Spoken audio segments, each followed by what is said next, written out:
l'édito de Djemeldine Benchenouf. Salam alaikum, Azulfillaoun, bonsoir.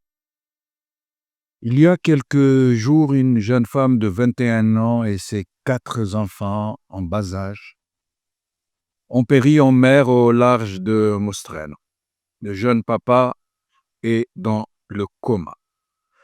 Quand il retrouvera conscience, Inch'Allah, il apprendra qu'il a perdu toute sa famille, que ses rêves d'une vie meilleure ont coulé au large de ce pays qu'il a voulu fuir pour une vie meilleure. Mais pour le régime algérien, ce n'est qu'un fait divers, un point de détail, comme tant d'autres, mais qui font tâche dans sa laborieuse propagande, qui veut faire croire que notre pays est un Éden sur terre, l'un des pays les plus attractifs du monde, qu'on nous envie et que nos nombreux ennemis tentent de s'appeler, de saboter. Voilà pourquoi ce monstrueux régime n'en parle pas. Pourquoi il demande à sa presse aux ordres de ne pas relayer ce genre d'informations. Pourquoi tous ces relais sociaux observent un blackout sur ces tragédies à répétition. Pourquoi, malgré les rappels insistants de l'Italie et de l'Espagne, les autorités ne font rien pour rapatrier les corps des Algériens noyés qui se trouvent dans les morgues de ces pays, si tant est qu'ils s'y trouvent encore, si tant est qu'ils n'ont pas été incinérés ou inhumés dans des fosses communes. Si vous allez sur la page Facebook de Francisco José Clemente Martín, un bénévole espagnol qui fait des miracles dans l'assistance au Harraga à destination des côtes espagnoles, vous seriez choqué par le nombre de migrants clandestins algériens qui se noient au large de ce seul pays. Ceux qui ont disparu en mer dans les eaux internationales ne sont comptabilisés par personne, sauf s'ils échouent, s'ils dérivent vers les côtes de ces pays européens. Il n'y a pratiquement plus de jours où la mer ne rejette des corps ou des effets vestimentaires de ceux qui ne sont pas remontés à la surface. La tragédie est sans fin.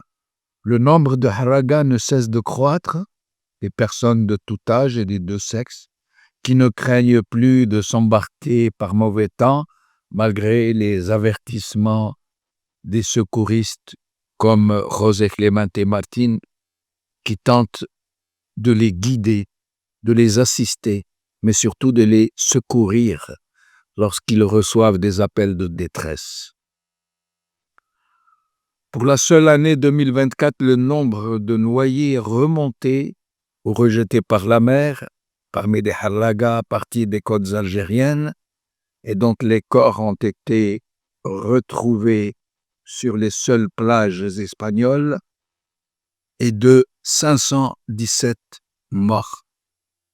Ce chiffre reste partiel, très partiel, puisqu'il ne comptabilise pas les Harraga qui n'ont plus donné signe de vie et qui, pour la seule année 2024, avaient pris la mer à bord de 26 embarcations. Des disparus en mer pour reprendre la formule consacrée.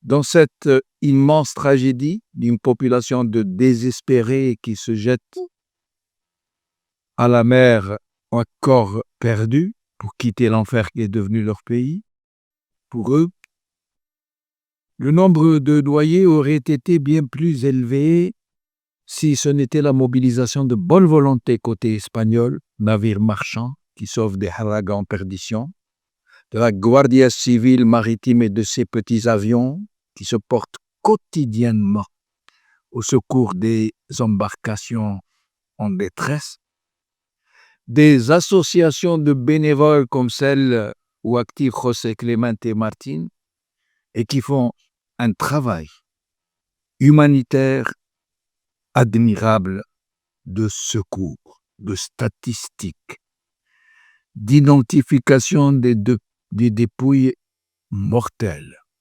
d'aide aux familles qui financent le rapatriement de leurs disparus et d'orientation vers les centres de tri et de secours.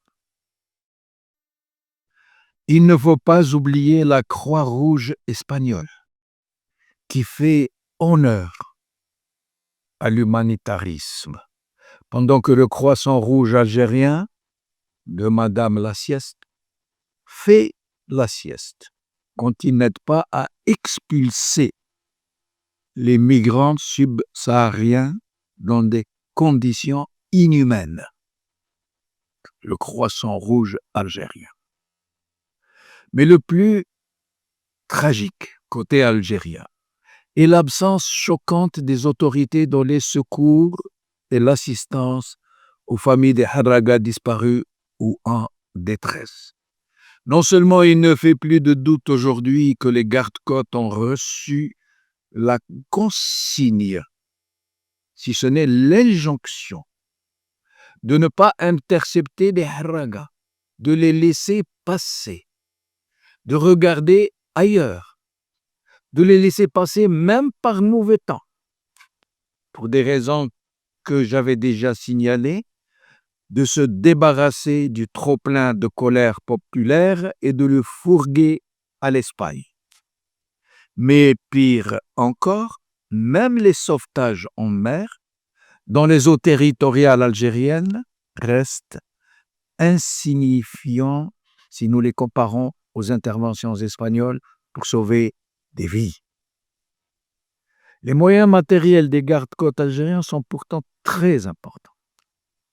L'autre question, qui reste toujours sans réponse, est le sort réservé au corps des noyés algériens.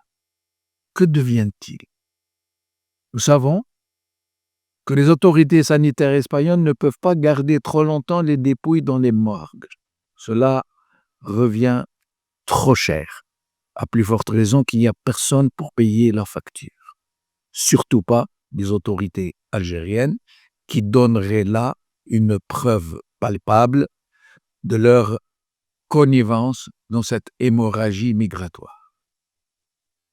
Que deviennent les dépouilles qui ne sont pas identifiées avec certitude, et tout particulièrement celles d'Algériens qui sont identifiés?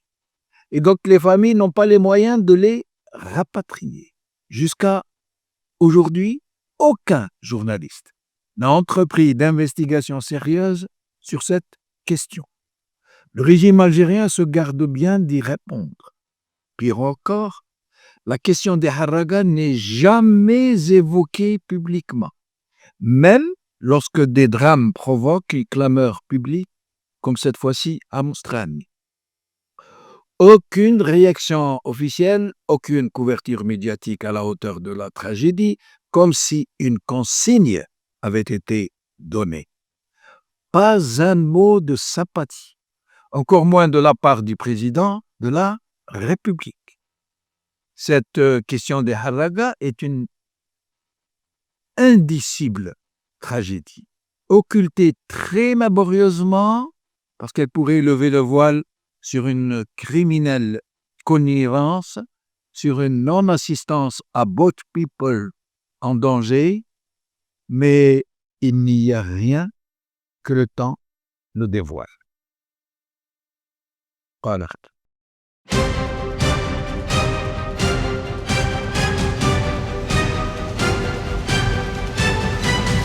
L'édito de Djemeldine Benchenouf.